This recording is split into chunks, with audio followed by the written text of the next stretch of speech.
Hi, welcome back to another episode of Feece School. Today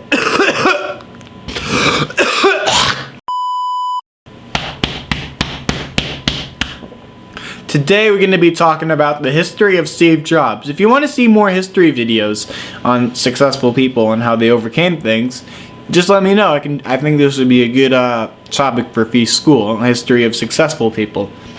And today we're going to do Steve Jobs. Enjoy. Dun, dun, dun, dun.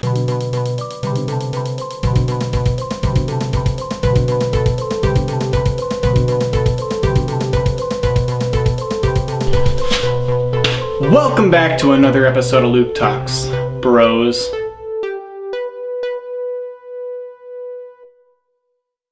Okay, theme song. Okay, cool. Stephen Paul Jobs was born in 1955.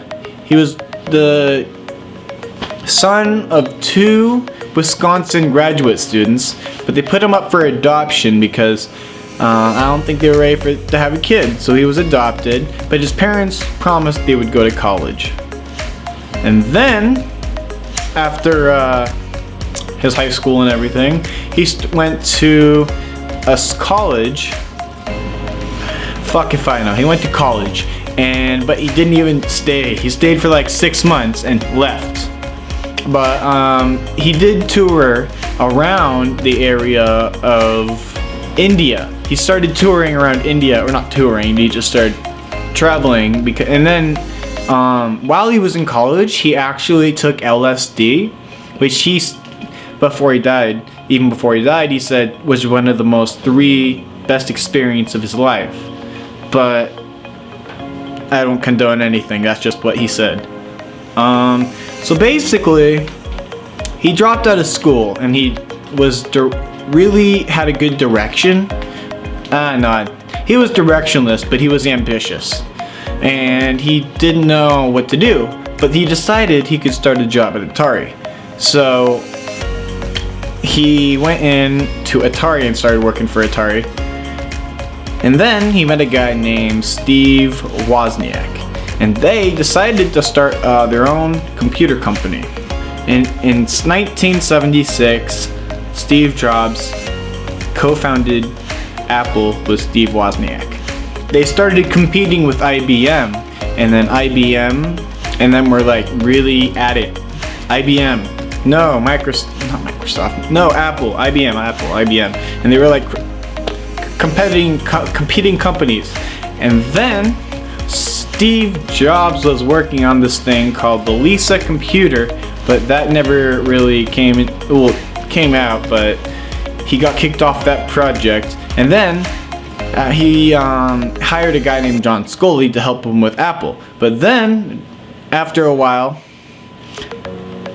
John Scully fired Steve Jobs from Apple, and Steve Jobs was left feeling directionless once again with no job. But he had a lot of money from Apple, and he still had a share in the stock. He just wasn't working with them anymore. So after that happened, he decided to start a new computer company called Next. For kids who were in college, I think that was their target audience. But then that never really got developed in time, and so the whole production. So Next didn't really work out as well, but they did influence a lot of things that later would be used in Apple, which we'll get to. But let's just get to how he invented Pixar. And once Toy Story came out, he became a billionaire. And one of the few billionaires that he was a billionaire. And yeah, good for him. He's a billionaire now, and he also did a commencement speech at a college. I think it was Stanford? Fuck if I know. But yeah, he started getting really successful. Then Apple knocks on his door again and says, "Hey, can we have you back, please?" And he's like, "Are you sure?" Fine. Don't fire me again. And so basically that's what happened. And he started working at Apple again. And he came out with the iPod. I remember when that came out. I got my first iPod. And then iPhone, iPad, and he started becoming pretty much an icon. But then he got diagnosed with pancreatic cancer, probably from his hippie diets. And then he battled with it for a decade, and then died on 2011. And I remember I was in school, and I was in my science class, and my teacher was like, "Oh, did you hear Steve Jobs died?" I'm like, "Who's Steve Jobs?" I didn't know at the time, but now I know. Now I started studying him a lot, and he influenced the computer industry and the technology industry and the music industry as well with his iTunes and iPod and everything. And I think it's good that we look back on the people that influenced our world. So yeah, thank you for watching this episode of Feece School. It's only 5 minutes in this take. Are you serious?